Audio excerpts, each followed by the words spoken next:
ಏನಪ್ಪ ಲಗೇಜ್ ಎಲ್ಲ ತುಂಬ್ತಾ ಇದೀಯಾ? ಅಮ್ಮವರು ಸಿಂಗಾಪುರ್ಗೆ ಹೋಗ್ತಾ ಇದ್ದಾರೆ, ಬರೋದು 4 ದಿವಸ ಆಗುತ್ತಂತೆ. ನೋಡು, ನಿನಗೇನೇನು ಬೇಕೋ ಎಲ್ಲ ಬರೆದ್ಬಿಡು, ಆಮೇಲೆ ಮರ್ತ್ಬಿಟ್ಟು ಏನು ಬೇಡ. ಇದು ರಾಹುಲ್ಗೆ ಬ್ಯಾಟು, ಇದು ವರ್ಷಿಣಿಗೆ, ಇದು ಮಮತನ್ಗೆ. ನಿನ್ಗೇನು ಹೇಳಲ್ಲ? ಡೈಮಂಡ್ ನೆಕ್ಲೆಸ್ ತಗೋ ಗುರು, ಇದು ನನ್ನ ಲಿಸ್ಟ್. ನಿಂಗೂ ಏನೇನು ಬೇಕೋ ಅದೆಲ್ಲ ಬರ್ದ್ಬಿಡು. ಇನ್ಮೇಲೆ ನಾವು ಉಪಯೋಗಿಸೋದೆಲ್ಲ ಇಂಪಾರ್ಟೆಂಟ್. ಓಕೆ? ಲಿಸ್ಟ್ ಎಲ್ಲ ರೆಡಿ ಆಯ್ತಾ? ಸಂಗೀತ, ಹಾ ಬಂದೆ. ಫ್ಲೈಟಿಗೆ ಲೇಟ್ ಆಗುತ್ತೆ, ಬಾಮ್ಮ. ಕರೆಕ್ಟ್ ಬಿಡು. ಆಯ್ತಾ ಎಲ್ರು ಬರ್ತಿದ್ದು? ನಿಮ್ಗೇನ್ ಬೇಕು? ಯೋವಿಶ್, ಚಿಕ್ಕಪ್ಪ, ಚಿಕ್ಕಮ್ಮ,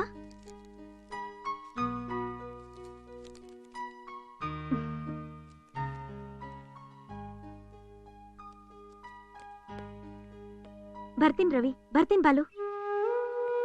ಹಾ ಮರ್ತ್ಬಿಟ್ಟಿದೆ, ಚೆಕ್ ಸೈನ್ ಮಾಡಿ ಮೇಲಿಟ್ಟಿದ್ದೀನಿ. ಏನೇ ಪ್ರೋಗ್ರಾಮ್ ಇದ್ರು 4 ದಿವಸ ಆದ್ಮೇಲೆ ಅಂತ ಹೇಳಿ, ಆಯ್ತಾ? ಬಾಯ್. ಬರ್ತೀನಪ್ಪ, ಬರ್ಲಾ? ಸಂಗೀತ ಒಂದ್ ನಿಮಿಷ. ಯಾರ್ಯಾರಿಗೆ ಏನೇನ್ ಬೇಕು ಅಂತ ಎಲ್ಲರ ಹತ್ರನೂ ಲಿಸ್ಟ್ ತಗೊಂಡೆ. ರವಿ ಬಾಲನ್ ಕೇಳ್ದ? ಗೋ.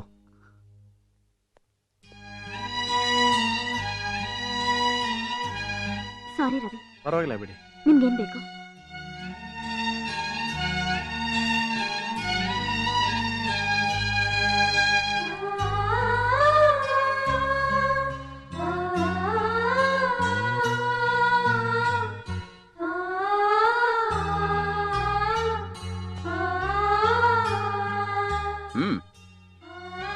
ಅಕ್ಕ, ನಾನು ಸಂಗೀತನ ಏರ್ಪೋರ್ಟ್ ಡ್ರಾಪ್ ಮಾಡ್ಬಿಟ್ಟು ಹಾಗೆ ನನ್ನ ಫ್ರೆಂಡ್ ಮನೆಗೆ ಹೋಗಿ ಡಿನ್ನರ್ ಮುಗಿಸ್ಕೊಂಡ್ ಬರ್ತೀನಿ.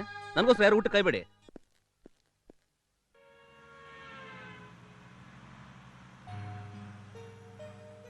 ಸಂಗೀತ, ಯಾಕೆ ತುಂಬ ಡಲ್ ಆಗಿದ್ಯಾ? Any problem? ಇಲ್ಲ, ರವಿ ಬಗ್ಗೆ ಯೋಚನೆ ಮಾಡ್ತಿದ್ದೆ. ಯಾಕೇನಾಯ್ತು? ಎಲ್ರೂ ತಮಗೇನ್ ಬೇಕು ಅಂತ ಲಿಸ್ಟ್ ನಲ್ಲಿ ಬರ್ತಿದ್ದಾರೆ. ಆದ್ರೆ ರವಿ ಏನ್ ಬರ್ತಿದ್ದಾರೆ ಗೊತ್ತಾ? ಕ್ಷೇಮವಾಗಿ ಹೋಗಿ ಸಂತೋಷವಾಗಿ ಬನ್ನಿ ಅಂತ. ಎಂತ ದೊಡ್ಡ ಮನ್ಸು ಅವ್ರದ್ದು. Yes, it's really great. ಅಕ್ಕ, ಮಕ್ಕಳನ್ನ ಟ್ಯೂಷನ್ಗೆ ಬಿಟ್ಟು ಬರ್ತೀನಿ. ಓಕೆ ಮಾ.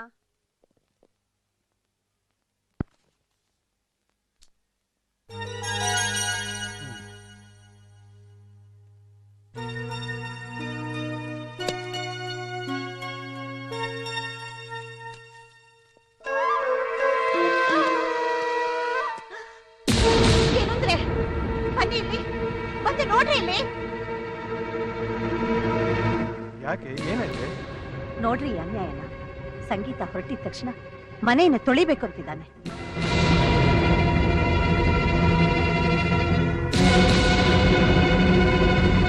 ಸಂಗೀತ ಯಾವಾಗ ಹೋಗ್ತಾಳೆ ಅಂತ ಕಾಯ್ಕೊಂಡಿದ್ದು ಮನೆಯನ್ನು ದೋಚ್ಕೊಂಡು ಹೋಗ್ಬೇಕು ಅಂದ್ಕೊಂಡಿದ್ಯಾ? ಎಲ್ಲಿ ಹೋಗುತ್ತೆ? ತಿಂದ ಮನೆಗೆ ದ್ರೋಹ ಮಾಡೋ ಬುದ್ಧಿ. ಅಲ್ಲಮ್ಮ, ಸಂಗೀತ ಅವರು ಬೆಡ್ರೂಮಲ್ಲಿ ಚೆಕ್ ಇಟ್ಟಿದ್ದೀನಿ ತಗೋ ಅಂತ ಹೇಳಿದ್ರು. ಅದು ತಗೊಳ್ಳೋಣ ಅಂತ ಬಂದ್ರೆ ಹಾಸಿಗೆ ಮೇಲೆ ಒಡವೆ ಇತ್ತು, ಅದನ್ನ ತೆಗೆದು ಒಳಗಡೆ ಅಂತ ಬಂದ್ರೆ ಅಷ್ಟರಲ್ಲಿ ನೀವು... ಆಹಾ, ನಾಟಕ ಆಡೋದು ನೋಡು. ಏನು ಕತೆ ಹೇಳ್ತಾ ಇದೀಯಾ? ಅಷ್ಟು ಒಳ್ಳೆಯವನಾಗಿದ್ರೆ ನಮ್ಮನ್ನ ಯಾರನ್ನಾದ್ರೂ ಕರಿಬೇಕಾಗಿತ್ತು. ಅಲ್ಲ, ನೀವ್ ಯಾರು ಇರ್ಲಿಲ್ಲ, ಅದಕ್ಕೆ ಬೀಗ ತೆಗೆದು ಎಲ್ಲ ಬಾಚ್ಕೊಂಡು ಹೋಗ್ಬಿಡೋಣ ಅಂತನಾ? ನನಗ್ ಗೊತ್ತಿಲ್ವಾ? ರೈಲ್ವೆ ಸ್ಟೇಷನ್ ನಲ್ಲಿ ನನ್ನೇ ನಂಬಿಸಿ ಮೋಸ ಮಾಡಿದವ್ರು ನೀವು. ಅದೆಲ್ಲ ಅವಾಗ ಸರ್, ಈಗ ಒಳ್ಳೆಯವನಾಗಿದ್ದೀನಿ, ನಾನು ನಂಬಿ. ಅವನ ಹತ್ರ ಏನ್ ಮಾತು? ಆಚೆ ಹಾಕ್ರೆ. ಇನ್ನು ಏನ್ ಮಕ ನೋಡ್ತಾ ನಿಂತಿದ್ಯಾ? ನಡಿ. ಈ ಮನೆಯಲ್ಲಿ ನಿಮಗ್ ಬೇಜಾರಾಗುವಂತ ಏನೇ ಘಟನೆಗಳು ನಡೆದ್ರು ನನಗೋಸ್ಕರ ಸಹಿಸ್ಕೊಳ್ಳಿ. ಸಂಗೀತ ಅವ್ರು ಹೇಳ್ದೆ ನಾನು ಹೋಗೋದಿಲ್ಲ. ಓಹೋ, ಶಂಕಿಂತಾನೆ ಬೀಳ್ಬೇಕೇನೋ? ನಾವ್ ಹೇಳಿದ್ರೆ ಆಗಲ್ಲ. ನಡೆಯಲಿ, ನಡಿಯ.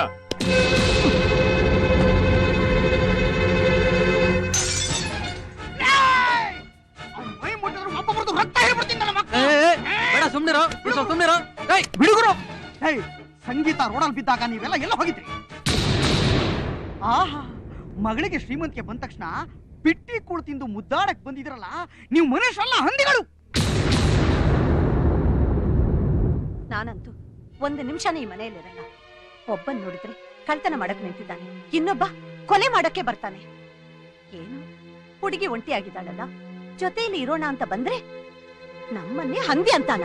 ನೋಡಿ, ನಮಗ್ ಮನೆ ಮಠ ಇಲ್ವಾ? ನೀವು ಬೇಕಾದ್ರೆ ಇರಿ, ನಾನಂತೂ ಇರಲ್ಲ.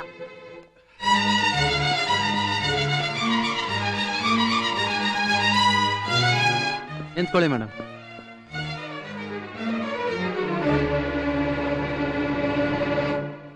ನಾವೇ ಇಲ್ಲಿಂದ ಹೋಗ್ತೀವಿ,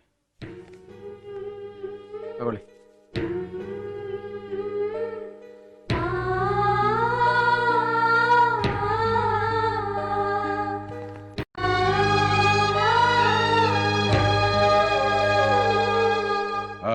ಸರಿಗಿದೆ, ಹೋಗು.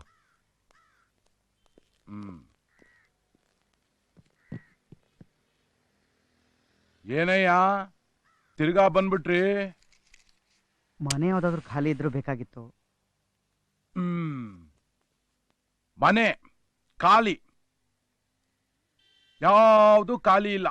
2 ತಿಂಗಳು ಬಿಟ್ಕೊಂಬಾ, ಯೋಚನೆ ಮಾಡಿ ಹೇಳ್ತೀನಿ. ಯೋಚನೆ 2 ತಿಂಗಳು ಆದ್ಮೇಲೆ ಇಲ್ಲಿ ಸರಿಯಾಗಿ ಗಾಳಿ ಬೆಳಕೆ ಇಲ್ಲ, ನೀರಂತೂ ಮೊದ್ಲೇ ಇಲ್ಲ, ಅದಕ್ಕೆ 2 ತಿಂಗಳು ಬೇರೆ ಕಾಯ್ಬೇಕಾ? ಇಂಥ ಡಬ್ಬ ಮನೆಗೆ ಬೆಂಗಳೂರಲ್ಲಿ ಬಾಡಿಗೆ ಮನೆಗೆ ಬರುವ ನೀನಲ್ದೆ ಹೋದ್ರೆ ಇನ್ನೊಬ್ಬ ಲೆವಾಗಲೇ. ನಾನು ಇದನ್ನ ನಂಬಲ್ಲ. ರವಿ ಹಾಗೆ ಮಾಡಿರೋಕ್ ಸಾಧ್ಯನೇ ಇಲ್ಲ.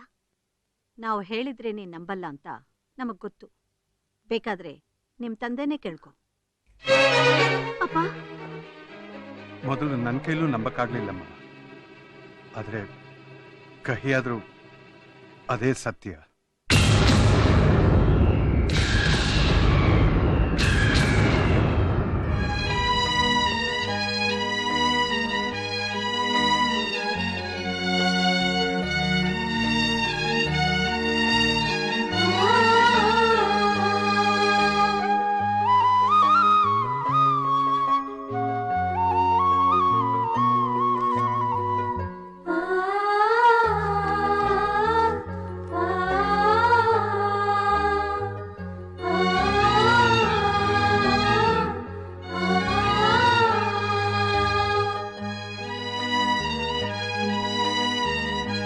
ಕಬ್ಬು ಬೆಳೆಗಾರರ ಬಾಕಿ ಪಾವತಿಗೆ ಶೀಘ್ರ ಕ್ರಮ. ಮೇ 19ರಂದು ವಾಜಪೇಯಿ ಜೊತೆ ಹಸೀನಾ ಭೇಟಿ. ಶ್ರೀಲಂಕಾ ಬಾಂಗ್ಲಾಗೆ ರಾಜ್ಯ ಮೆಕ್ಕೆಜೋಳ. ಓ ಬಾಗ್ರು, ಇನ್ನೊಂದು ಸ್ಪೆಷಲ್ ಟೀ ಆಗಮ್ಮ. ಹಿನ್ನೆಲೆ ಗಾಯಕಿ ಕುಮಾರಿ ಸಂಗೀತಾರವರಿಗೆ ರಾಷ್ಟ್ರ ಪ್ರಶಸ್ತಿ. ಕರ್ನಾಟಕದ ಗಾನ ಕೋಗಿಲೆ ಎಂದೇ ಪ್ರಸಿದ್ಧಿಯಾಗಿರುವ ಕುಮಾರಿ ಸಂಗೀತಾರವರಿಗೆ ವರ್ಷದ ಗಾಯಕಿ ಎಂದು ಪರಿಗಣಿಸಲಾಗಿದ್ದು,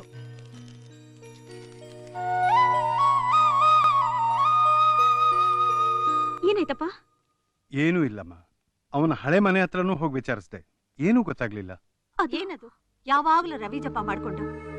ನೋಡ್ ಸಂಗೀತ, ನನ್ ತಮ್ಮ ನಿನ್ ಕುತ್ತಿಗೆಗೆ ತಾಳಿ ಕಟ್ಟಬೇಕು ಅಂದ್ರೆ ನೀನ್ ರವಿ ಹೆಸರು ಎತ್ಕೊಡ್ದು.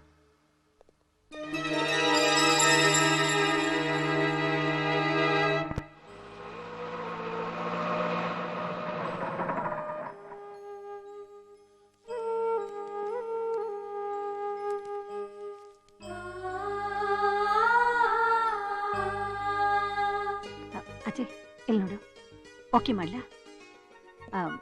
ಇದನ್ನ ಸಂಗೀತ, ನಿನಗೆ ಪ್ರಶಸ್ತಿ ಬಂದಿದ್ದಕ್ಕೆ ಕನ್ನಡ ಸಂಘದವರು ಸನ್ಮಾನ ಸಮಾರಂಭ ಇಟ್ಕೋಬೇಕು ಅಂತಿದಾರಂತೆ. 5th ಏನ್ ಹೇಳಿ? ಓಕೆ ಅಂತ ಹೇಳಿಪಾ. ಅಲ್ಲಮ್ಮ, 4ನೇ ತಾರೀಕು ನಿನಗೆ ಡೆಲ್ಲಿನಲ್ಲಿ ರಾಷ್ಟ್ರೀಯ ಪ್ರಶಸ್ತಿ. ನೀ ಬರೋದು 5ನೇ ತಾರೀಕು ಬೆಳಗ್ಗೆ, 6ನೇ ತಾರೀಕು ಮದುವೆ. ಈ ಮಧ್ಯದಲ್ಲಿ ಈ ಪ್ರೋಗ್ರಾಮು. ಮದುವೆ ಮುಂಚಿನ ದಿನ ತಾನೆ, ಪರವಾಗಿಲ್ಲ ಬಿಡಿ. ಓಕೆ ಅಂತೀಯಾ? ಓಕೆ. ಹಲೋ, ಇಟ್ಕೊಂಬಿಡಿಪ್ಪ. ಸಂಗೀತ, ನೀನ್ ಸ್ಟೇಜಲ್ಲಿ ಮಾತಾಡುವಾಗ ನಿಮ್ ತಂದೆ ಬಗ್ಗೆ, ನನ್ ಬಗ್ಗೆ, ನೀನ್ ಅಜಯ್ನ ಮದುವೆ ಆಗೋ ವಿಷಯದ ಬಗ್ಗೆ ಎಲ್ಲಾನು ಮಾತಾಡ್ಬೇಕು, ಮರಿಬಾರ್ದು. ಸರಿ. ವೇದಿಕೆ ಮೇಲಿರುವ ಗಣ್ಯರಿಗೆ ಹಾಗೂ ಇಲ್ಲಿ ನೆರೆದಿರುವಂತಹ ಎಲ್ಲಾ ಕಲಾಭಿಮಾನಿಗಳಿಗೂ ಹೃತ್ಪೂರ್ವಕ ಸ್ವಾಗತ.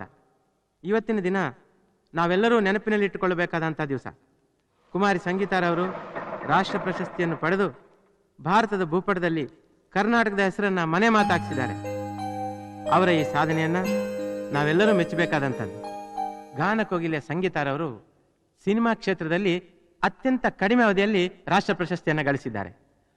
ಅವರಿಗೆ ಸನ್ಮಾನ ಮಾಡ್ತಾ ಇರೋದು ನಮಗೆಲ್ರಿಗೂ ಹೆಮ್ಮೆಯ ವಿಷಯ. ಗಾಯಕಿ ಸಂಗೀತಾರವರ ಈ ಸಾಧನೆಯನ್ನ ಗಮನಿಸಿದ್ರೆ ನನಗೆ ಒಂದೆರಡು ಮಾತುಗಳನ್ನ ಹೇಳಬೇಕು ಅಂತ ಅನ್ನಿಸ್ತಾ ಇದೆ. ಅದೇನಪ್ಪಾ ಅಂತಂದ್ರೆ, ದ್ವಾಪರದಲ್ಲಿ ಶ್ರೀಕೃಷ್ಣ ಕೊಳಲು ನುಡಿಸ್ತಾ ಇದ್ರೆ ಬರೀ ಜನಗಳಷ್ಟೇ ಅಲ್ಲ, ದನಕರುಗಳು ತಲೆ ಆಡಿಸ್ತಿದ್ವಂತೆ. ಆದ್ರೆ ಆ ಶ್ರೀಕೃಷ್ಣ ಹೀಗೆದ್ದಿದ್ರೆ ಸಂಗೀತರವರ ಗಾನ ಕೇಳಿ ಬರೀ ತಲೆ ಆಡಿಸೋದೆಲ್ಲ ಒಂದೆರಡು ಸ್ಟೆಪ್ಗಳನ್ನೂ ಹಾಕ್ತಿದ್ದ ಅಂತ ಅನ್ಸುತ್ತೆ. ನಮ್ ಸಂಗೀತಕ್ಕೆ ಸನ್ಮಾನ ನಡೀತಾ ಇದೆ, ಬರ ಹೋಗೋಣ. ನಮ್ ಸಂಗೀತ ಅಂತೆ, ನಮ್ ಸಂಗೀತ ನಮ್ಮನ್ನೊಂದ್ಸಲಿ ನೋಡಕ್ ಬರ್ಲಿಲ್ಲ, ಅವಳಿಗೆ ಅವಾರ್ಡ್ ಬಂದಿನ ಪೇಪರ್ ಓದ್ ತಿಳ್ಕೊಂಡ್ವು. ಯಾವಾಗಲ್ಲ ನನ್ ಮಾತು ಕೇಳೋ, ನಿನಗೆ ಸ್ವಾಭಿಮಾನನೇ ಇಲ್ವೇನೋ? ಇಡೀ ಕುಟುಂಬದವ್ರು ಸೇರ್ಕೊಂಡು ಹೊರಗೆ ದಬ್ಬಿದ್ದಾರೆ ಕಳ್ರು ಅಂತ. ಯಾವ ಮುಖ ಇಟ್ಕೊಂಡು ನೋಡಕ್ ಹೋಗೋದಾ? ಸಂಗೀತ ದೊಡ್ಡ ಸಿಂಗರ್ ಆಗ್ಬೇಕಂತ ಆಸೆ ಪಟ್ಟಿದ್ದು ನಾವು ತಾನೆ, ಬಾರ ಹೋಗೋಣ. ನಾನ್ ಬರಲ್ಲಪ್ಪ, ಬೇಕಾದ್ರೆ ನೀನು ಹೋಗಷ್ಟೇ. ಬಾರ ನನ್ ಮಾತು ಕೇಳೋ. ನಿಂತ್ಕೊಳ್ರ, ನಿಮ್ಗೇನ್ ಕೆಲ್ಸ ಇಲ್ಲಿ? ಸಮಾರಂಭಕ್ಕೆ ಹೋಗ್ತಾ ಇದೀವಿ. ನೋಡಕ್ ಬಂದ್ರ ಇಲ್ಲ ಜೇಬ್ ಕಟ್ ಮಾಡಕ್ ಬಂದ್ರ? ಅದನ್ ಬಿಟ್ಟು ತುಂಬಾ ದಿವಸ ಆಯ್ತು ಸರ್. ನಮ್ ಸಾಹೇಬ್ರ ಹತ್ರ ಮಾತಾಡಿ ಬನ್ನಿ. ಅಲ್ಲ ಸರ್, ನಾವು ಒಳಗೆ ಬಾರ ಇಲ್ಲಿ. ಏನ ಗಲಾಟೆ ಅಲ್ಲಿ? ಸಾರ್ ಇವ್ರು ಕಳ್ರು ಸಾರ್ ಇವ್ರು. ಹೋಗ್ಲಿ ಬಿಟ್ ಕಳ್ಸಯ್ಯ. ಸಾರ್ ಆಗಲ್ಲ ಸಾರ್, ಒಳಗಡೆ ಹೋಗಿ ಚಿತ್ರಣ ಮಾಡ್ಬಿಟ್ರೆ. ಮಹಾಜನಗಳೇ, ಇವತ್ತು ಸಂಗೀತಾರವರಿಗೆ ನಡೀತಾ ಇರೋ ಈ ಸನ್ಮಾನ ನಿಜವಾಗ್ಲೂ ಅವರ ತಂದೆ ತಾಯಿಗಳಿಗೆ ಸಲ್ಲಬೇಕಾದ್ದು. ಯಾಕಂದ್ರೆ ಸಂಗೀತಾರವರ ಗಾಯನವನ್ನು ಗುರುತಿಸಿ ಪ್ರಥಮವಾಗಿ ಪ್ರೋತ್ಸಾಹಿಸಿದವರು ಅವರ ತಂದೆ ತಾಯಿಗಳೇ. ಮಹಾಜನಗಳೇ, ಹೆಣ್ಣು ಮಕ್ಕಳು ಹುಟ್ಟಿದರೆ ಆಕಾಶವೇ ಕಳಚಿ ತಲೆ ಮೇಲೆ ಬಿದ್ದಂಗಾಡೋ ಈ ಕಾಲದಲ್ಲಿ ಚಿಕ್ಕಂದಿನಲ್ಲೇ ಸಂಗೀತಾರವರ ಗಾಯನ ಪ್ರತಿಭೆಯನ್ನು ಗುರುತಿಸಿ ಆಕೆಯನ್ನು ದೊಡ್ಡ ಗಾಯಕಿಯನ್ನಾಗಿ ಮಾಡಬೇಕು ಅಂತ ಶ್ರಮಿಸಿ ಈ ಮಟ್ಟಕ್ಕೆ ತಂದಿದ್ದಾರೆ. ನಿಜವಾಗ್ಲೂ ಆಕೆಯನ್ನು ಹೆತ್ತ ತಂದೆ ತಾಯಿಗಳು ಎಷ್ಟು ಪುಣ್ಯವಂತರು ಅನ್ನೋದು ನಮಗೆಲ್ಲ ಅರ್ಥವಾಗ್ತಾ ಇದೆ. ತಂದೆ ತಾಯಿಗಳ ತ್ಯಾಗ, ಕುಟುಂಬ ಸದಸ್ಯರ ಪ್ರೋತ್ಸಾಹವೇ ಸಂಗೀತಾರ ಸಾಧನೆಗೆ ಸ್ಫೂರ್ತಿ ಮತ್ತು ಶಕ್ತಿ. ಇಂಥ ಗಾನ ಸರಸ್ವತಿಯನ್ನು ದೇಶಕ್ಕೆ ಕೊಡುಗೆಯಾಗಿ ಕೊಟ್ಟ ಅವರ ತಂದೆ ತಾಯಿಗಳಿಗೆ ಮತ್ತು ಕುಟುಂಬ ಸದಸ್ಯರಿಗೆ ತಮ್ಮೆಲ್ಲರ ಪರವಾಗಿ ಕೃತಜ್ಞತೆಯನ್ನು ಸಲ್ಲಿಸ್ತಾ ನಾನು ಈ ಎರಡು ಮಾತುಗಳನ್ನು ಇಲ್ಲಿಗೆ ಮುಗಿಸ್ತೀನಿ. ನಮಸ್ಕಾರ. ಈಗ ನೀವೆಲ್ಲ ಎದುರು ನೋಡ್ತಾ ಇರೋ ಕುಮಾರಿ ಸಂಗೀತರವರು ಒಂದೆರಡು ಮಾತನಾಡುತ್ತಾರೆ. ನಂತರ ನಮ್ಮ ಸಂಘದ ವತಿಯಿಂದ ಅವರಿಗೆ ನೆನಪಿನ ಕಾಣಿಕೆಯನ್ನು ಕೊಟ್ಟು ಸನ್ಮಾನಿಸಲಾಗುತ್ತದೆ.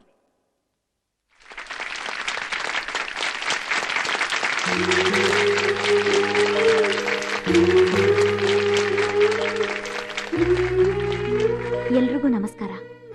ಈಗ ತಾನೇ ಹಿರಿಯರು ಹೇಳಿದ್ರು ನನ್ನ ಹಿಂದಿನ ಜೀವನ ಹೂವಿನ ಹಾಸಿಗೆಯಾಗಿತ್ತು, ಎಲ್ಲೂ ಕಷ್ಟನೇ ಅನುಭವಿಸ್ಲಿಲ್ಲ ಅಂತ. ಆದ್ರೆ ನಿಮ್ ಎಲ್ರ ಮುಂದೆ ಒಂದು ಮಾತು ಹೇಳಕ್ ಇಷ್ಟಪಡ್ತೀನಿ.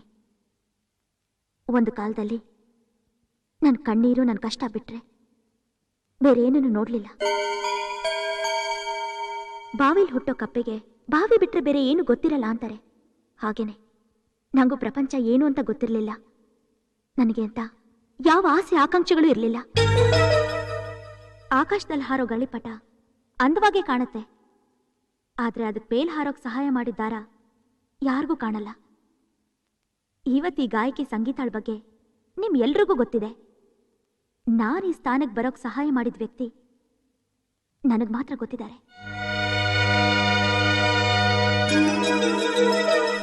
ನೀವೆಲ್ಲ ತಿಳ್ಕೊಂಡಿರೋ ಹಾಗೆ ನನ್ನ ಯಶಸ್ಸಿಗೆ ನಮ್ಮ ತಂದೆ ತಾಯಿಯಾಗ್ಲಿ ನಮ್ಮ ಮನೆಯವರಾಗ್ಲಿ ಕಾರಣ ಅಲ್ಲ.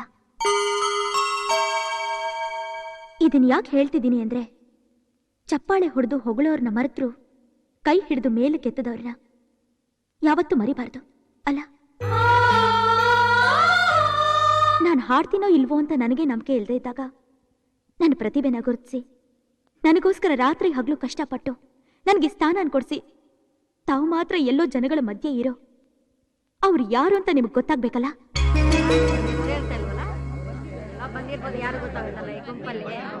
ಒಂದು ಕಾಲದಲ್ಲಿ ಕಳ್ಳರಾಗ್ ಪರಿಚಯ ಆದವರನ್ನ ವಾಲ್ಮೀಕಿಯಾಗಿ ನೋಡ್ಬೇಕು ಅನ್ಕೊಂಡೆ.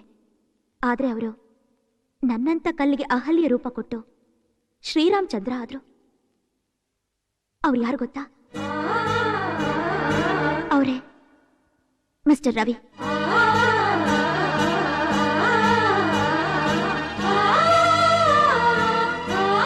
ಆಕಾಶದಲ್ಲಿದ್ದ ಗಂಗೆನ ಭೂಮಿಗೆ ತರಿಸಿದ್ದು ಆ ಭಗೀರಥ ಆದ್ರೆ, ನೆಲದ ಮೇಲಿದ್ ನನ್ನ ಆಕಾಶದ ಎತ್ತರಕ್ಕೆ ಬೆಳೆಸಿದ್ದು ಆ ರವಿ. ನನಗೋಸ್ಕರ ನೀವು ಹೊಡಿತಾ ಇರೋ ಚಪ್ಪಾಳೆ ಅವ್ರಿಗೆ ಸಲ್ಬೇಕು. ನನಗೆ ಹಾಕೋ ಎಲ್ಲ ಹಾರಗಳು ಅವ್ರ ಪಾದಕ್ಕೆ ಸೇರ್ಬೇಕು. ನನಗಿವತ್ತಿಲ್ಲಿ ನಡೀತಾರೋ ಸನ್ಮಾನ ಅವ್ರು ಕೊಟ್ಟ ಭಿಕ್ಷೆ. ರವಿ, ಈ ಅವಾರ್ಡ್ನ ನಿಮ್ ಕೈಯಿಂದಾನೆ ತಗೋಬೇಕು ಅಂತ ಆಸೆ ಪಡ್ತಾ ಇದ್ದೀನಿ. ಅವ್ರು ಇಲ್ಲಿ ಇದಾರೇನಮ್ಮ? ಇದಾರೆ. ಮುಂದೆ ಬರಕ್ ನಾಚ್ಕೊಂಡು ಇಲ್ಲೇ ಎಲ್ಲೋ ಜನಗಳ ಮಧ್ಯೆನೇ ಇದ್ದಾರೆ. ರವಿ, ನೀವ್ ಇಲ್ಲೇ ಎಲ್ಲೋ ಇದ್ದೀರಾ. ನಾನ್ ನಿಮ್ಮನ್ನ ನೋಡಿದ್ದೀನಿ. ದಯವಿಟ್ಟು ಸ್ಟೇಜ್ ಮೇಲೆ ಬನ್ನಿ ಪ್ಲೀಸ್. ರವಿ, ರವಿ, ನಾನ್ ನಿಮ್ಮನ್ನ ನೋಡಿದ್ದೀನಿ. ದಯವಿಟ್ಟು ಬನ್ನಿ ಪ್ಲೀಸ್. ರವಿ, ಹೋಗು ಹೋಗು ಪ್ಲೀಸ್ ಹೋಗು.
ಈ ಸಂದರ್ಭದಲ್ಲಿ ನಿಮ್ಗೆಲ್ಲ ಒಂದು ಮುಖ್ಯವಾದ ವಿಷಯ ಹೇಳಬೇಕು ಅಂತಿದ್ದೀನಿ. ನಾಳೆನೇ ನನ್ನ ಮದುವೆ. ಮದುವೆ ಅಂದ್ರೆ ಜೀವನನ ಸಂಗಾತಿ ಜೊತೆ ಹಂಚ್ಕೊಳ್ಳೋದಲ್ಲ, ಅರ್ಥ ಮಾಡ್ಕೊಂಡು ನಡೆಯೋದು. ಅದಕ್ಕೆ ನಿಮ್ ಎಲ್ಲರ ಆಶೀರ್ವಾದನೂ ಬೇಕು. ನನ್ನ ಜೀವನ ರೂಪಿಸಿದ ರವಿ ಜೊತೆ ನನ್ನ ಜೀವನ ಹಂಚ್ಕೊಳ್ಳೋಣ ಅಂತಿದ್ದೀನಿ.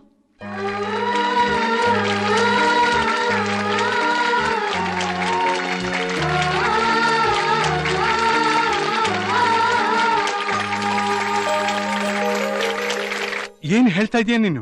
ಹೌದಪ್ಪ, ನಾನು ಇಷ್ಟನೋ ಇಲ್ವೋ ಅಂತ ಹೇಳೋಕೆ 3 ತಿಂಗಳು ಟೈಮ್ ತಗೊಂಡ್ರಲ್ಲ, ಅವ್ರಿಗಿಂತ ನಾನು ಕೇಳ್ದೇನೆ ನಾನು ಇಷ್ಟಪಟ್ಟಿದ್ನೆಲ್ಲ ಕೊಟ್ರಲ್ಲ, ಅವ್ರು ತಾನೇ ದೊಡ್ಡವರು. ಹಾಗಲ್ಲಮ್ಮ, ಮದುವೆಗೆ ಇನ್ 2 ದಿವಸ ಇದೆ. ಅಪ್ಪ, ಮದುವೆ ಅಂದ್ರೆ ನನ್ನ ಇಷ್ಟಪಟ್ಟವನ್ ಜೊತೆ ಬಾಳೋದಲ್ಲ, ಕಷ್ಟ ಸುಖ ಹಂಚ್ಕೊಂಡು ನಡೆಯೋ ಮನ್ಸಿರೋನ್ ಜೊತೆ ಬಾಳೋದು.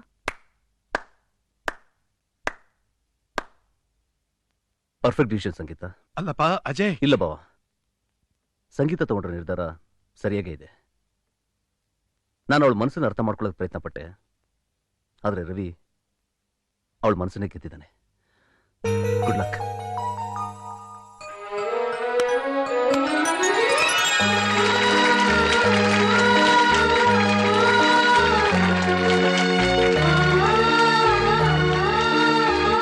ಕಂಗ್ರಾಟ್ಸ್ ಕಂದ, ಕಂಗ್ರಾಟ್ಸ್.